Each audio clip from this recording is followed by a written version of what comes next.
Pues a medida que se iba produciendo eso, las tropas declaraban traidores a estos liberados y les ponían en primera línea, en el frente, para que sucumbieran ante el ataque enemigo o para limpiar campos de minas, estallando con ellas. A ese punto llegó el terror de este dictador cruel llamado Joseph Stalin, que dicen que fue capaz de acabar con más gente que los propios nazis.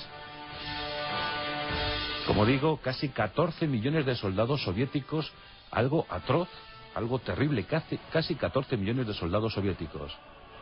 Pero aquellas ofensivas masivas lanzadas por los mariscales, desde luego al final fueron lo más efectivo, lo más certero, y lo que consiguió doblegar el ánimo de uno de los mejores ejércitos del mundo, el alemán. Aquella ofensiva Barbarroja de junio de 1941, desde luego, fue la clave del conflicto, sin duda alguna. Adolf Hitler subestimó al enemigo, pensó que aquello se podía resolver en pocas jornadas, que se podía hacer con el control del Cáucaso y de sus inmensos pozos petrolíferos tan necesarios para el devenir de la guerra, de los acontecimientos, y pensó que en pocas jornadas llegaría a Moscú. Pero en Moscú se encontraba alguien determinado a vencer y a luchar hasta la extenuación. Su nombre, Georgy Zhukov, el mejor general de toda la Segunda Guerra Mundial. Curtido en la etapa revolucionaria, héroe en Manchuria contra los japoneses, desde luego héroe en la defensa de Moscú, decisivo en Stalingrado y culminante en la batalla de Berlín. Berlín, en 1945, no era una pieza ambicionada por los aliados, por lo menos por los norteamericanos. Eisenhower pensaba que era mucho mejor avanzar hasta Dresden y provocar la ruptura, el colapso de los ejércitos alemanes del sur, los que todavía seguían combatiendo en el sur de Alemania. Era el núcleo más peligroso, lo que quedaba, y que Berlín tan solo era una pieza representativa y no merecía la pena. No, en cambio, pensaba eso Montgomery. Montgomery quería lanzar un ataque fulminante desde Holanda, desde la cuenca del Ruhr, para tomar Berlín de una vez por todas y ponerse frente a lo que ya se consideraba un hipotético enemigo del futuro, el Ejército Rojo. Winston Churchill esto siempre lo tuvo muy claro, quería tomar Berlín a toda costa. Pero finalmente se impusieron las tesis norteamericanas y optaron por eso, por seguir avanzando desde el sur y provocar el colapso de los ejércitos alemanes. Y ya digo que en ese momento muy pocas unidades alemanas podían ser todavía efectivas. En la conferencia de Yalta, Stalin dio a entender que tampoco le interesaba Berlín, pero nada más lejos de la realidad. Al dictador soviético le interesaba Berlín y mucho. Intentó engañar a sus aliados y convocó a sus dos mejores generales, Georgy Zhukov e Iván Koniev. Con ellos mantuvo una pequeña conversación. Sabía que los dos eran recelosos y que estaban picados entre sí, que sentían recelos el uno del otro, y Stalin, con un lápiz, como a él le gustaba siempre hacer las cosas, empezó a trazar rayitas en un mapa, y en ese mapa estaba la ciudad de Berlín, el lugar preeminente.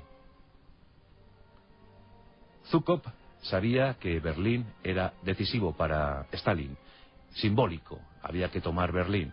Koniev también quería hacer lo propio. Uno dirigía el grupo de ejércitos de Bielorrusia, el otro el de Ucrania, y los dos podían avanzar sobre Berlín. Tenemos a Georgy Zhukov establecido en el río Oder. Controla un grupo de ejércitos que en total da 700.000 hombres, 700.000 soldados. Koniev se encontraba más cerca del río Elba, más cerca del oeste, podía tomar Berlín desde el sur y controlaba un total de efectivos en torno a los 500.000. Había más tropas soviéticas atenazando la capital berlinesa, pero estas eran realmente las que debían asumir tan digna misión. Todo se prefijó para el 16 de abril de 1945. Ese día se produciría la gran ofensiva, para sorpresa y desconcierto de sus propios aliados occidentales. Y el encomendado para la misión, el que finalmente fue designado para la misión, fue Georgy Zhukov. Era el mejor hombre de Stalin, el que tenía más y mejores recursos bélicos, el que poseía 10.000 cañones de todos los calibres, el que contaba con 6.500 bombarderos, el que tenía más de 6.000 carros de combate. Era el más indicado para tomar Berlín. ¿Y frente a él qué había? ¿Qué se podía oponer? Teníamos dos grupos de ejército, o lo que quedaba de ellos, intentando defender Berlín. El 9º ejército, de Bucer, el 12º ejército, de Wendt, dos generales muy avezados en el combate y dispuestos a seguir las órdenes de Adolf Hitler hasta el final. En el interior de la ciudad, ruinas, 2 millones de habitantes de los 5 que llegaron a ser, y unos 90.000 defensores, básicamente ancianos, jóvenes de las juventudes hitlerianas, de las academias militares, de la defensa territorial. Poca cosa, poca cosa. Y algunas unidades, eso sí, fieras, escogidas de las SS. Allí, en el corazón de Berlín, el búnker. A 15 metros de profundidad se encontraba Adolf Hitler entregando las últimas órdenes frenéticas, histéricas, surrealistas, fuera de sí. Muy afectado desde su intento de atentado, bueno, su atentado y su intento de asesinato el 20 de julio de 1944 en esa guarida del Lobo, donde un grupo de oficiales alemanes intentó suprimirle del mapa, pero que milagrosamente salió, hombre, no airoso, porque le tuvieron que extraer 100 astillas de aquella mesa que le protegió la vida, pero que le clavó 100 astillas en el cuerpo, que le reventó la explosión, una explosión de un kilo de explosivo, pero que le reventó los tímpanos.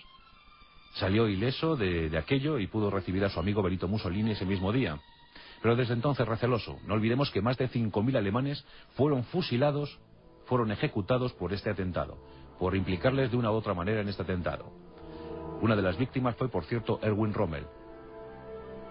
Bien, pues desde entonces Hitler estaba atrincherado en su búnker, estaba absolutamente paranoico, con esa piel gris que se le puso, con el doctor atendiéndole en cada momento, jornadas tremendas.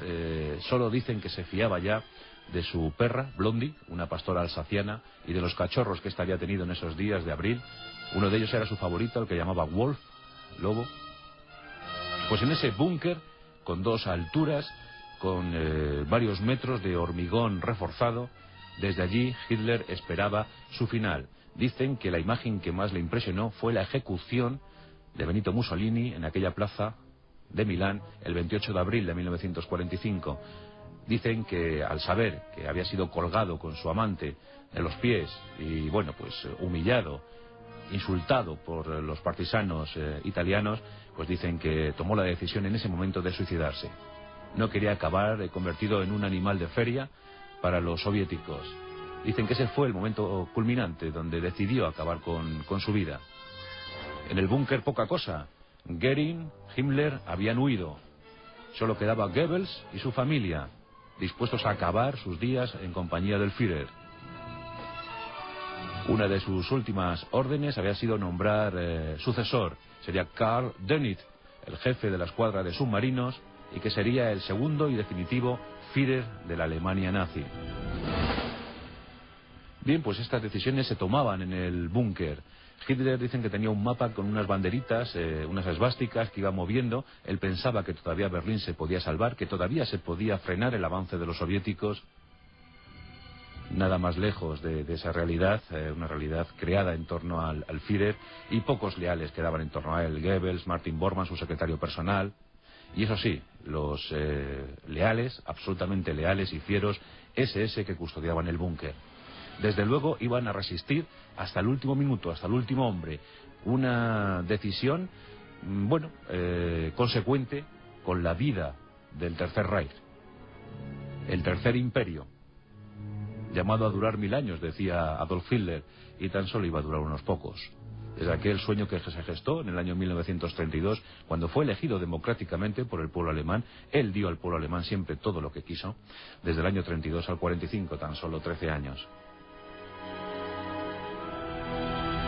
Bien, pues estamos en los